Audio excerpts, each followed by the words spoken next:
31 मार्च को प्रदोष का दिन है। सोमवार की प्रदोष के दिन, सोमवार की जो प्रदोष पड़ती है वो इच्छा पूर्ति करती है। प्रदोष का व्रत नहीं कर सकते, आप अगर व्रत नहीं कर सकते तो प्रदोष के दिन, प्रदोष काल में शाम का समय सूर्य अस्त का कुछ पल, कुछ घड़ी के पहले से लेकर बाद तक का प्रदोष काल के अंतर्गत आप शंकर जी के मंदिर में जाकर 1 लोटा पानी, 5 बेलपत्र भी अगर समर्पित करते हैं तो संपूर्ण प्रदोष का फल आपके भाग्य में प्रबल हो जाए। एक दिन शाम का समय, प्रदोष का दिन, प्रदोष का दिन, प्रदोष काल, शाम का समय, भगवान देव अधिदेव महादेव मां जगतजननी पार्वती जी के साथ में भ्रमण पर निकले। देखिए, अगर प्रदोष का व्रत नहीं कर सकते, प्रदोष के दिन आप व्रत नहीं कर सकते, मान लो आपसे भूखा नहीं रहा जाए, प्रदोष का व्रत नहीं कर सकते, प्रदोष के दिन आप भूखे नहीं रह सकते, मंदिर भी नहीं जा सकते, दिया भी नहीं लगा सकते,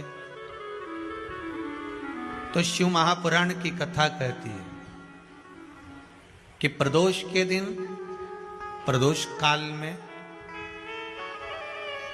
अपने ही दरवाजे के पास में देवाधिदेव महादेव का स्मरण कर कर लक्ष्मी की वृद्धि के लिए, कार्य सिद्धि के लिए, संपदा को प्राप्त करने के लिए आप अपने ही दरवाजे के पास में एक दीप लगा सकते हो। कौन से दिन? प्रदोष के। एक बात और अच्छे से समझ लीजिए, जो बच्चे चिड़चिड़े होते हैं, चाहे घर में बेटे हों, बहुएं हों, सास हो, ससुर हो, परिवार में छोटे छोटे बच्चे हों, चिड़चिड़ प्रवृत्ति करते हों या चिड़चिड़ा स्वभाव हो, जरा जरा सी बात में क्रोध आ जाता हो, बोलने का भान नहीं रह पाता हो, शब्दों के बाण चलते हों, तो महाराज प्रदोष के दिन, प्रदोष काल में बेलपत्री के पेड़ के नीचे एक, जो पत्ता आपके पास में हो, पान का मिल जाए तो पान का, पीपल का मिल जाए तो पीपल का, बेलपत्र का मिल जाए तो बेलपत्र का, उस पत्ते पर मात्र थोड़ा सा शहद और 7 दाने चावल के रखकर घी का दिया लगा दो महाराज, और थोड़ा सा जल हाथ की अंजलि में लेकर भगवान देवाधिदेव महादेव का स्मरण कर कर कि इस बेलपत्री के वृक्ष के नीचे माता लक्ष्मी, पार्वती, सरस्वती विराजमान है। इसी बेलपत्री के पेड़ के नीचे मेरे देवाधिदेव महादेव का 12 ज्योतिर्लिंग का स्वरूप प्रकट है।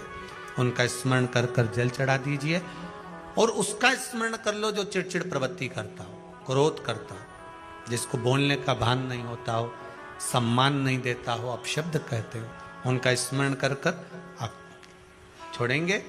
एकदम एक प्रदोष करेंगे, दूसरे प्रदोष तक तो आपको कोई दिक्कत ही नहीं। 2-3 प्रदोष कर कर देखिए, बाबा कृपा करें। बच्चों को पढ़ने का कह रहे हो, पढ़ने बैठो, पढ़ने बैठो, पढ़ने बैठो, पढ़ने बैठो, तो एक आध प्रयास बच्चों के लिए भी कर लिया करो कि भाई ठीक है, बच्चे लोग विद्या में प्रबल होंगे।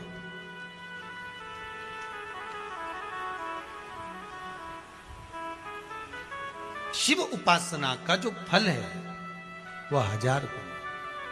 पहले भी कथा में कहा, आज फिर कहते हैं, शिव मंदिर में जल बाद में चढ़ाना, शंकर के मंदिर में जाकर पंचामृत स्नान बाद में कराना, शंकर जी के मंदिर में जाकर पूजन बाद में करना, पहले थाली एक और रखकर शिव मंदिर में झाड़ू, पोछा या जो बेलपत्री, निर्माल्य जो भी रखा हो, उतरा हुआ सामान, उसको भरकर कहीं एक और जहां मंदिर वाले रखते हो वहां ले जाकर रख दो, झाड़ू पोछा एक बार जरूर। पूजन करने से पहले सबसे पहले सफाई का ध्यान रखो और एक विश्वास रखना, आप मंदिर की सफाई नहीं कर रहे हो, फिर निवेदन करूंगा आपको, आप मंदिर की झाड़ू नहीं लगा रहे हो, आप मंदिर की सफाई नहीं कर रहे हो, आप मंदिर में पोछा नहीं लगा रहे हो।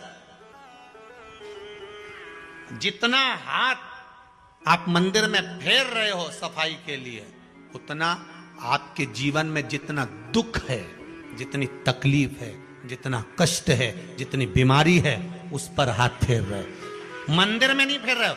नहीं तो सारी दुनिया में जितने मंदिर हैं, सारे मंदिरों में ट्रस्टियों ने कुछ ना कुछ लगा के रखा है। स्वीपर आता है, साफ करके जाता है, ये आएगा सफाई कर जाएगा। पंडित जी होंगे तो बुआरी लगा देंगे, पंडित जी होंगे सफाई कर देंगे।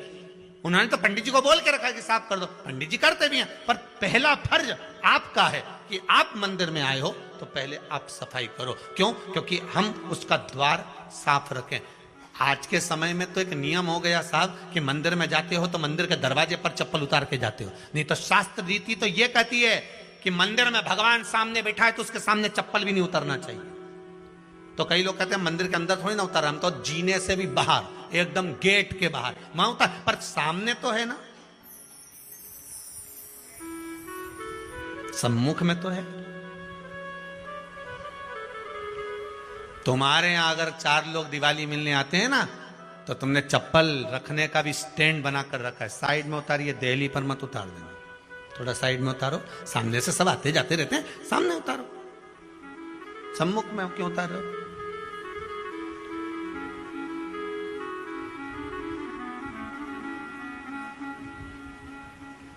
थोड़ा द्वार पे से दूर उतारिए।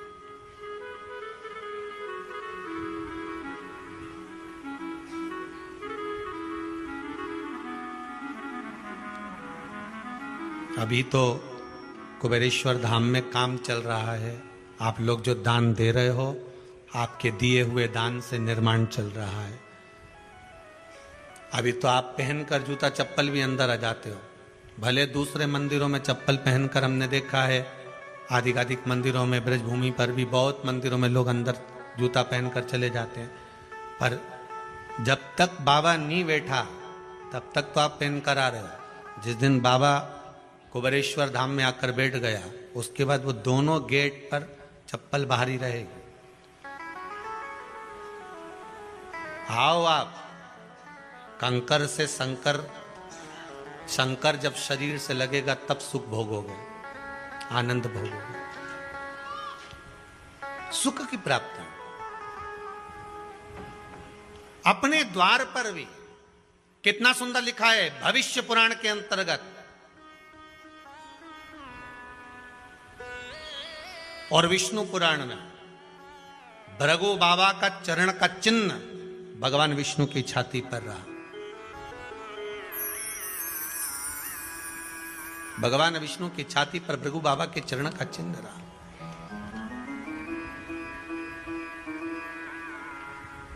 चरण का चिन्ह। अब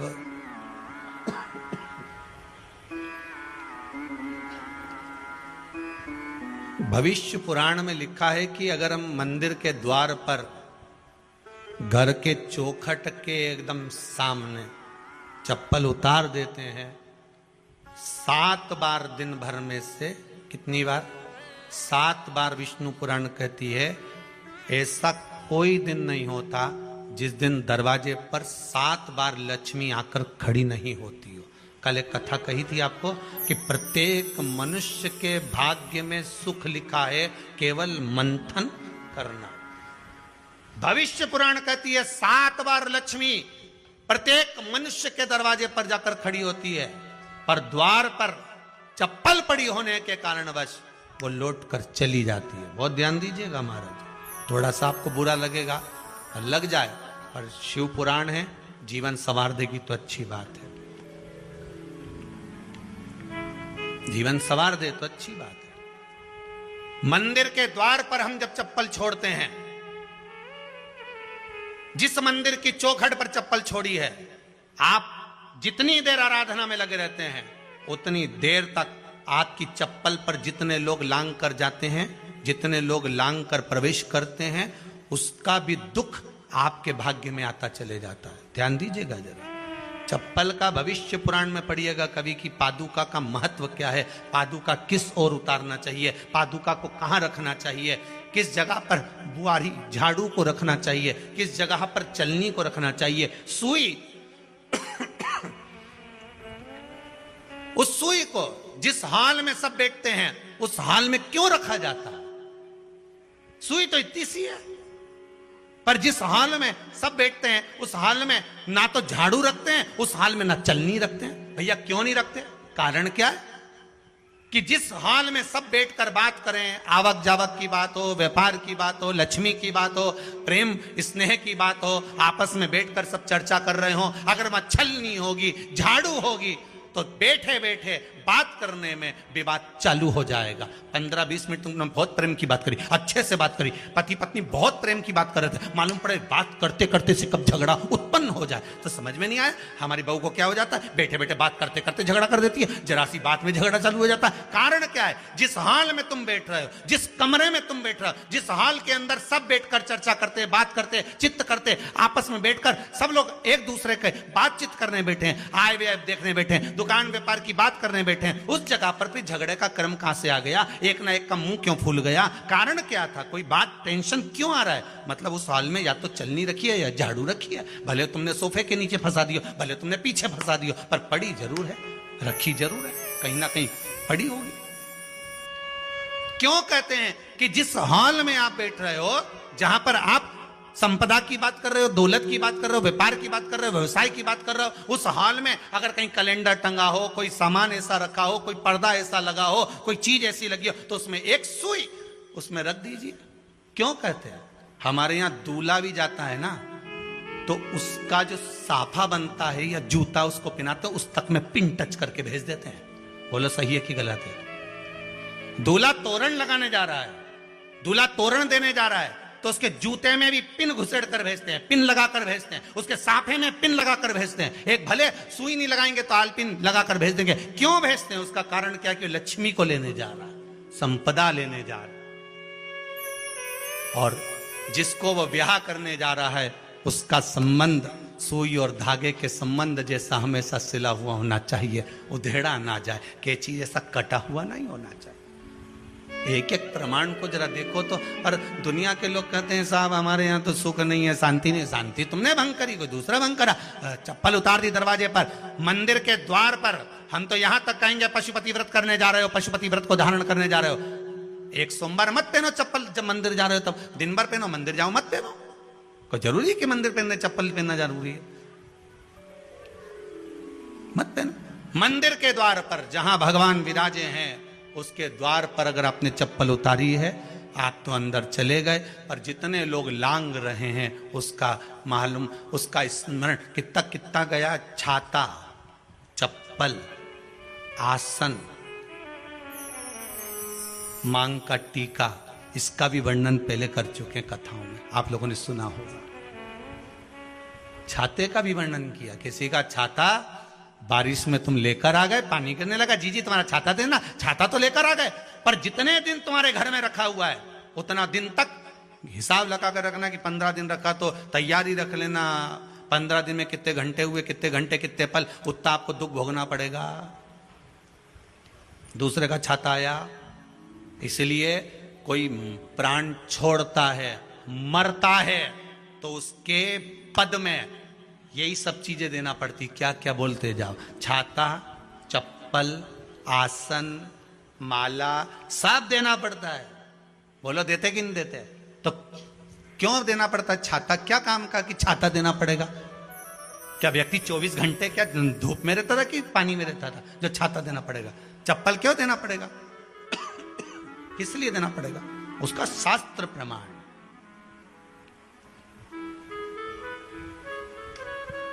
जरा सा राजा परीक्षित ने जरासंध के मुकुट को सिर पे पहन लिया था और बुद्धि बदल गई थी। शमीक बाबा के गले में मरा हुआ सर्प डाल दिया था। सही है कि गलत है?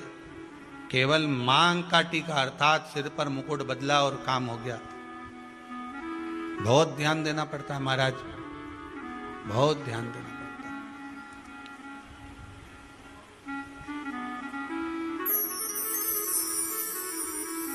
तुम्हारी चप्पल कोई ले गया, तुम रो रही। किसी ने पूछा क्या हो गया?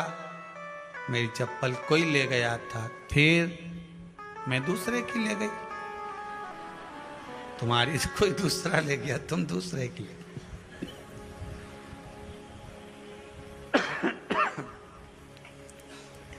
नहीं भाई,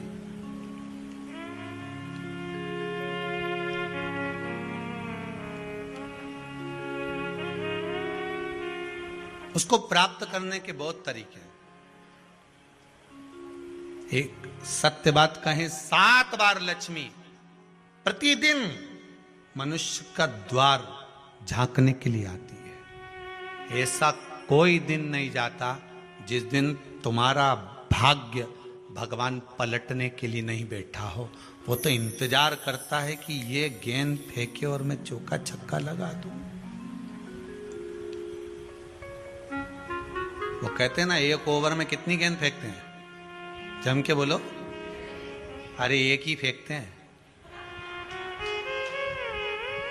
एक ओवर में कितनी गेंद फेंकते हैं? एक। वही गेंद बार बार फेंकते हैं ना, गेंद तो एक ही है नहीं। वो तो बार बार गिनाया तो 6 बार गिना, तो फेंकी तो एक ही है कि बदल बदल के फेंक दी, पीली नीली हरी गुलाबी? नहीं, एक ही है।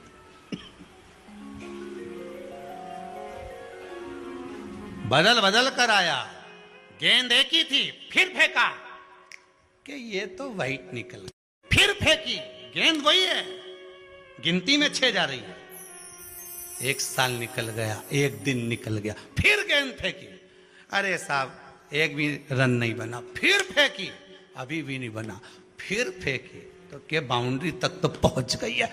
अब की बार जो फेंकी तो क्या ऊपर से निकल गई, सीधे 6 पे पहुंच गई। भगवान भी ये कहता है, एक ही गेंद है, 6 बार फेंकी है। शास्त्र कहता है 7 बार दरवाजे पर लक्ष्मी आती है, मौका देखती है कि कब मौका मिले मैं इसके घर में प्रवेश कर जाऊं। पर कभी कभी ये निंदा करती दिखती है, कभी बहू की चुगली करती दिखती है, कभी टीवी में मन लगाए दिखती है, कभी सुई धागा लेके बैठी मिलती है, कभी झाड़ू लगाती फिरती है, कभी दरवाजे पे चप्पल खुली मिल जाती है, कभी कुछ मिल जाता है। मैं बार बार आती हूँ, अब नहीं माने तो मैं कई करूं, मेरे को तो जाना पड़ेगा। मेरे को तो जो नियम है, सर्विस करने वाला, नौकरी करने वाला तो टाइम पे आएगा। तुम भले कंप्यूटर चलवाओ, चाहे मोबाइल उड़वाओ, चाहे तुम लिखा पढ़ी करवाओ, बोलो सही है गलत है, उसको तो करना है। बोलो साहब क्या करना पड़ेगा? लग जाओ कंप्यूटर पे, लग जाओ, उठाओ मोबाइल, ये तो उसको तो करना है। वो तो टाइम पे पहुंच गया 9 बजे। लक्ष्मी जी भी टाइम पे आती है। आई दरवाजे पे क्या देखा उसने कि ऐसा ऐसा है। कई कई की तो आदत पड़ी, रोटी घर में बना हुआ सारा दाल चावल सब्जी वब्जी जो बच गई, उठा के मैं दरवाजे के पास में रख के आ गई। लक्ष्मी जी सोचे बताओ, ऐसा तो पहले से रख, अंदर चली गई और ऐसा खिला दिया तो मैं तो नहीं जाऊं। लक्ष्मी जी वापिस चलती। कई लोगों की आदत, आटा छना हुआ, ऊपर की जो चापड़ चापड़ थी, उन्होंने कहा गाय खा के चली जाएगी, ओटला पे पटक के आ गए। लक्ष्मी जी इतने में आई कि चापड़ तो यहाँ पटक के चली गई, मैं काय को जाऊं, छलनी में से जा उधर, नहीं जाऊं। कितना कितना कहा है महाराज, केवल 1 दिन का इंतजार रहता। दिवाली आए, लक्ष्मी जी महाराज घर आएगी ने, लीप लिया ने, पोत लिया ने, मांडना भी मांड लिया, लक्ष्मी जी का पाँव भी मांड लिया ने, कमल का फूल भी मंगवा लिया, गेंदा की माला भी बुलवा ली, सारी गेंदा वेंदा की माला दरवाजे पे भी लगा दी। चौक मोक पूर के बेटी इंतजार में, लक्ष्मी जी आएगी, लक्ष्मी जी आएगी। लक्ष्मी जी बोली मैं तो रोज आऊँ री जी, मैं तो रोज आऊँ, पर कई करूँ थारी बुद्धि काम नहीं करे, मैं कई करूँ, मैं तो रोज आऊँ। फिर के लक्ष्मी मैया अब की बार आ गई तो जाजे मती री, बड़ी तकलीफ में हूँ। लक्ष्मी जी बोली नहीं जाना तो पड़ेगा, दिवाली का दिन है, हमारे 10 के घर जाना पड़ता है, बड़ी मुश्किल से तो गुजिया पपड़िया मिलता है, नहीं जाऊंगी तो अच्छा नहीं लगेगा, तो जाना तो पड़ेगा। पर रोज आऊंगी, प्रतिदिन आऊंगी।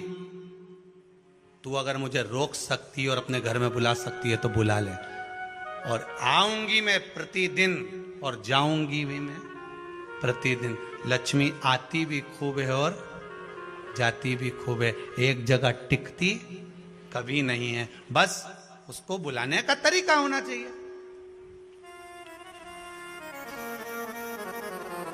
रोज भगवान चाहता है कि तेरा दिन फिर जाए, कथाओं में भी आप लोग बोलती हो, आंवला नवमी वगैरह की बोले ना, जैसे ही का दिन फिरिया, ऐसी बोलती हो ना, वो कथा कहानी सुनती हो जब, कैसे बोलते हो कहानी सुनने के समय पे, ये जैसे ही का दिन फिरिया ने वैसा हमारा दिन फेर जे माता, ऐसा कर जे माता। तो माता जी बोले मैं तो रोज का दिन फेरूं तेरा, तो काहे के चिंता करे री कमला, काहे चिंता करे, मैं तो रोज का फेरू, तू सुधरे तो। मैं तो बिल्कुल तैयारी में। ब्राह्मण बेलपत्री को भर रहा था, बेलपत्री ब्राह्मण भर रहा था।